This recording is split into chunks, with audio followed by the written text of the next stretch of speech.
Okay. All right. Welcome everyone to today's lecture. Today is a revision of all that we have been doing. So the topics we want to cover from week 2 to week 4 are listed in the chat box.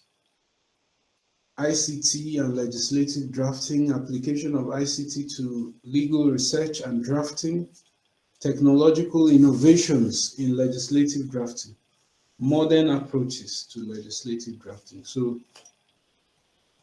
we said in drafting, we use technology. Before it used to be manual, you draft manually, but now we use technology. And the most basic technology is the use of Microsoft Word for drafting. You can use that to draft. Now there are other softwares. If you go online, most of them you have to pay for them. But Microsoft is the easiest. You can do your documents, format it according to every legislative drafting office has its own in-house style. So you need to ask them, how do you draft your bills? If they give you a sample, you now draft according to that format. That's the ideal thing to do. But if you don't have such formats, you can also use your own to draft. Now, there are technological innovations. Some jurisdictions, like the UK, they have their own software for drafting. In the US, when we did a study visit of the US Congress, the House of Reps, the Senate, they have Office of Legislative Counsel. Those lawyers have their own software for drafting. In Nigeria, unfortunately, I did a study as a consultant for the UNDP last year. There is no standard format for the National Assembly and for state houses of assembly. They do it anyhow they like. So that's the situation. So it all depends on the in-house style that is in use. And even in Lesotho, the Office of Parliamentary Council, they have their own software. I was informed the European Union paid for somebody to do a software for them for drafting. So it depends on the jurisdiction and their in-house style. Now you can also use technology in drafting. Before you draft, for the legal research, you need technology to research what is the latest judgment on this subject matter. Because when you're drafting a law, you should know the position of the law. So you use legal research tools, ICT tools, to look for the latest laws of Lesotho on that subject matter. And the laws of Lesotho are available online on the website called Lesotho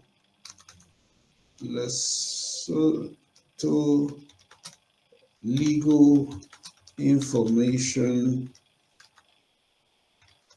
Institute. All the laws, or at least it's called Legal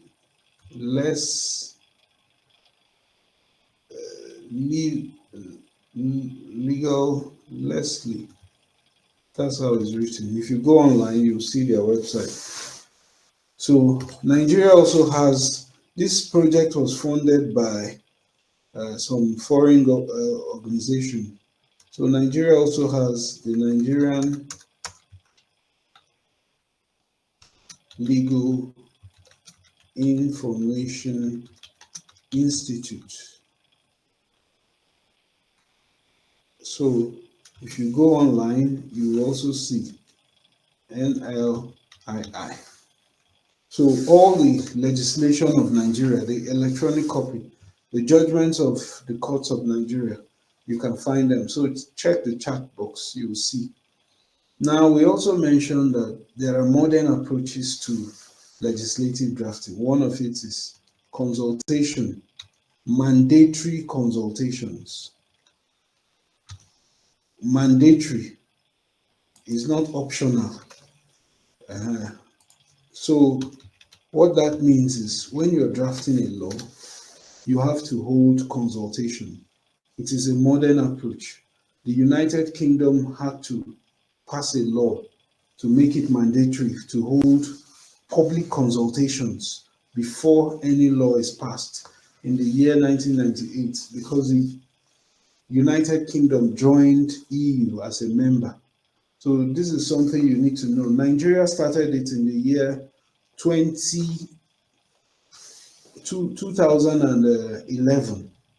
That is when we incorporated this mandatory consultations into our rules. Although the Constitution has said during the lawmaking process, you need to consult members of the public, ask for memorandum, written and oral.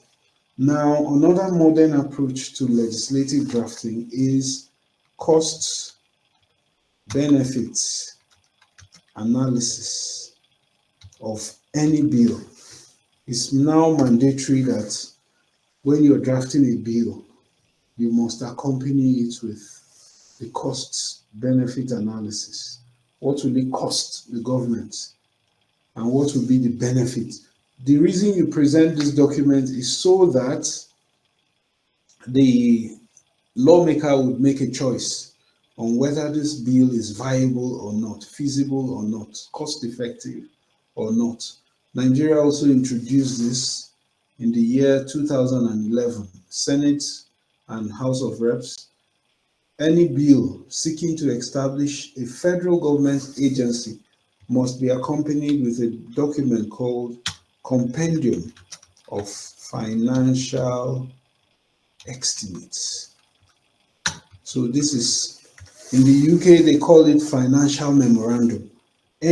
Their own is for every bill, not just any bill seeking to create a federal government agency. Theirs is for every bill must be accompanied by financial memorandum. So these are modern approaches to legislative drafting. We consider this. Now we also have the interpretation of legislation, very important, because the way bills are interpreted affects the way they are written. So we said there are three major rules in common law jurisdictions. The three are literal rule, golden rule, mischief rule. So when you're drafting, you have to put this into consideration. The literal rule means anything that is not in black and white, you cannot give meaning to it. So it affects the way you draft. Everything has to be in black and white. Do not assume that something will be presumed, that the person who knows the law will now assume. No, you have to put everything in black and white. Okay? What is the golden rule? Maybe I shouldn't do all the talking. What is golden rule?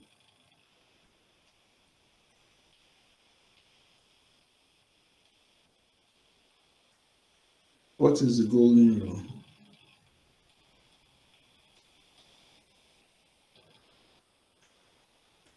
Let's have a discussion. What is the golden rule and how does it affect drafting?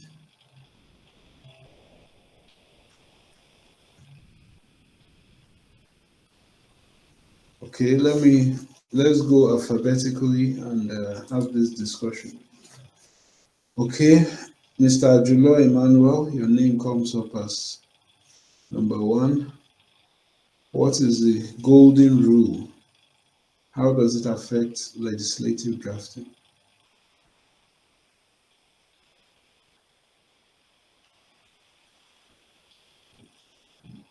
We are doing a revision. For those who just joined, revision means all that we've done before.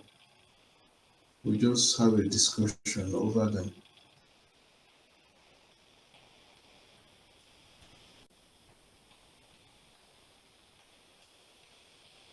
so as not to do injustice. Because if you take a pound of flesh from somebody, the person will die.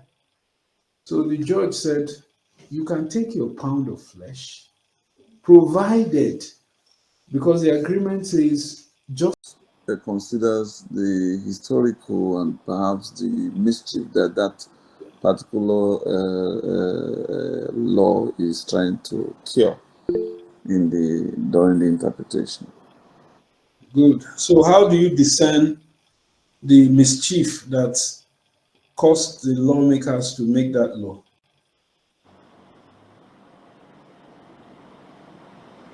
It will mean going through perhaps the legislative records during the period of making that law.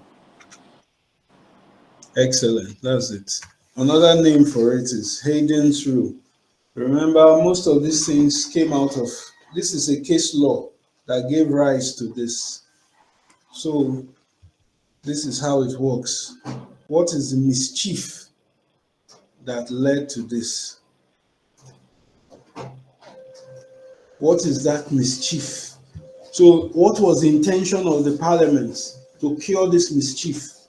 So, when you go through the Hansard is the verbatim, the document that contains the verbatim report of the debates on the House of the Parliament. Hansard is a very important document. Before now, courts didn't used to look at Hansard, but from the year 1993, they always consult the Hansard to know what was the problem, what was the mischief that the Parliament was trying to avoid, what was their intention. Very important. So, mischief rule is that part of interpretation that looks at what was the intention. And now, as a drafter, that helps you to know what is the intention of Parliament when you're drafting an amendment or even a new law. You need to ask them, what is your intention?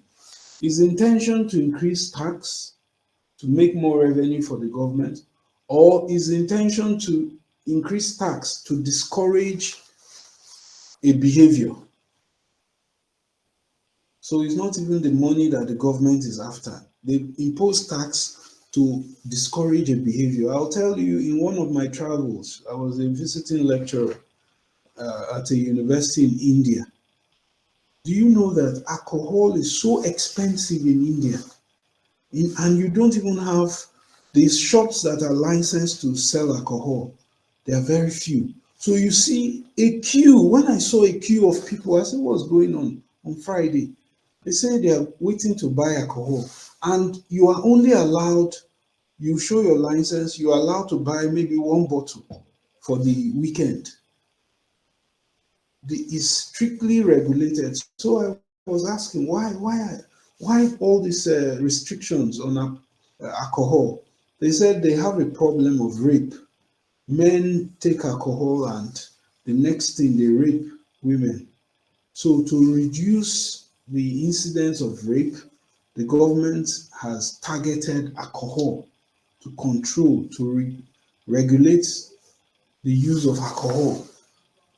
For a whole weekend, you will be entitled to maybe 2, 3 bottles. You show your ID, and you cannot go to. You must be registered. Get from the alcohol seller within your neighborhood. So that's how the purpose of that law. There's a mischief that the parliament is trying to cure. That's their intention. They are not even interested so much in how much money government makes from it, but how to regulate a social problem called rape.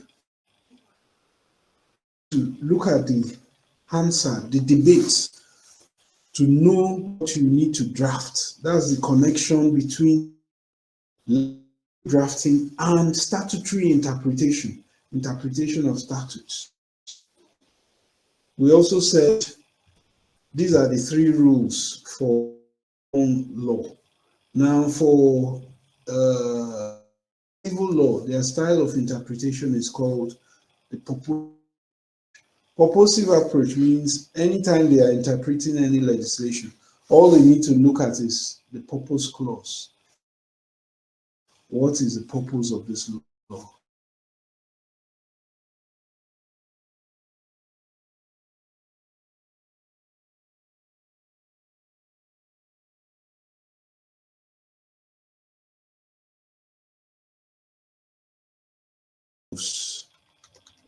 So this is what she wrote. She gave the guy.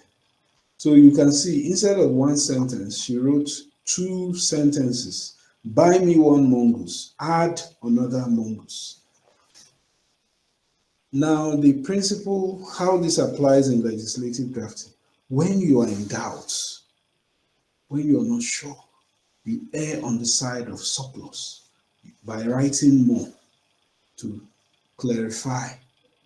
In legislative drafting, we err on the side of surplus. You draft as many sentences that can express the intention of the parliament. You don't just leave it and say, oh, they would understand. No. So that is where we have the mongoose principle from. When you are in doubt of the intention of the legislation or the legislature, you err on the side of surplus by drafting more sentences to express what you believe to be the intention. Honorable Kolade, is it clear? Very clear, sir. So these are things that the ordinary lawyer will not understand. They just pick precedents, copy precedent and start drafting. It doesn't work that way. So these are principles that, as a skilled and trained legislative drafting lawyer, you bring to bear. A copy of the e-copy of that book by Ian McLeod is on our platform, free. You can access it. You will see the mongoose principle there. So these are principles of legislative drafting. Everything is interconnected. Remember when we said, when you started this course, you were a mechanic in legislative drafting. At the end of this course, you have become an engineer that knows how things are connected. A mechanic is a manual person. He just knows trial and error. He doesn't know what's the link between interpretation of statutes and legislative drafting. So these are fundamental knowledge that you cannot know if you do not attend a professional course in legislative drafting. Okay, so this is where we got up to the interpretation of statutes. Then we also said there are stages in legislative drafting. Stages means legislative drafting is not something you just wake up, copy precedent. There are 5 stages according to Thornton. Thornton is the authority on legislative drafting. He wrote his book entitled Legislative Drafting. The first edition is 1987. And that book is like a Bible, a Quran for legislative drafting. So he said there are 5 stages. The first stage is receipt of drafting instructions. So you first of all receive receipts. How do you spell receipt of drafting instructions? Then after you receive drafting instructions, you analysis of drafting instructions. So you analyze from a constitutional point of view, can you draft those instructions? Then number 3, which is very important, design of a legislative scheme. This is important. Now, not every instruction should lead you to draft a new law. There are times when the instruction will say, okay, you as a drafter, you know that the best legislative scheme is a subsidiary legislation. So you are this at the stage three, that is when you make the decision of what is the best scheme to achieve the drafting instructions. It could also be that what you need is an amendment, alteration of the constitution, and not a new bill. So stage three is when you design a legislative scheme that would work. The best legislative scheme. This is where your knowledge of expertise in legislative drafting comes in. It may even be that no law is required. No law. All you need is to educate people more, tell them about how that problem can be solved without drafting any law. You advise the government, carry out a massive education campaign, enlightenment. It will solve the problem instead of law, using thinking that law, not every problem is solved by enactment of a new law. That is why corruption has not been tackled, because we keep thinking that laws alone can tackle corruption. Whereas the truth is, not every problem like corruption can be tackled by legislation. Corruption also involves the attitude of the people. What do they think about corruption? So, as a government, you use education, enlightenment to tell them that no, you can still make money, legitimate money, without stealing from public coffers. So, that's what you do through enlightenment, not by passing a new law. So, stage three is very critical, very important. That's where you come up with the legislative scheme, the best legislative scheme to deal with the instructions you've received. Then stage four is when you do the actual drafting. Then after the drafting, ideally, someone else other than the drafter should review the draft. So in the UK, they call it the 4I principle. There are, on every bill, there are two lawyers who draft. The other two lawyers are called checkers. They check what has been drafted, which is stage five, scrutiny of the bill. Ideally, this is how Thornton says drafting should be done. The stages of drafting. You can't do it anyhow and expect a good result. Nigeria has been doing it anyhow. That's why we keep getting crazy results. Although there was an effort at the National Assembly in the year 2012, a scrutiny department was established for lawyers who would scrutinize what has been drafted. But after 2012, it's not very certain that they were upholding those standards. Any questions? Any questions? Any questions? Honorable Kolade, is your hand raised for this or for the old hand?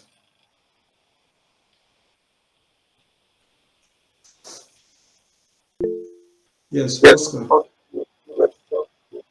Yeah, Prof. I wanted to take us back to the monkeys to make a just comment on that. Hmm? The natural that we have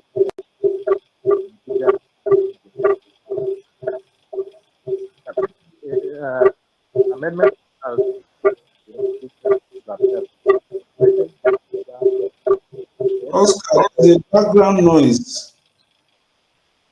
okay, sorry. So I was saying that I'm thinking just by way of asking if I find the mongoose principle could have helped to solve that problem there. There we have 30 states and Abuja. Perhaps Abuja could have been, the FCT could have put on another sub section, probably to say candidate must also get 20% third. Yes, so the drafters did not think of all that.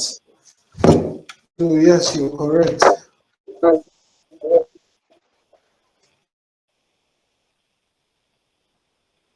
Okay, any other person? Any questions before we call it a day for today? Today is the weekend. No assignments because this is revision. We're revising. So thank you for your time. Enjoy your weekend.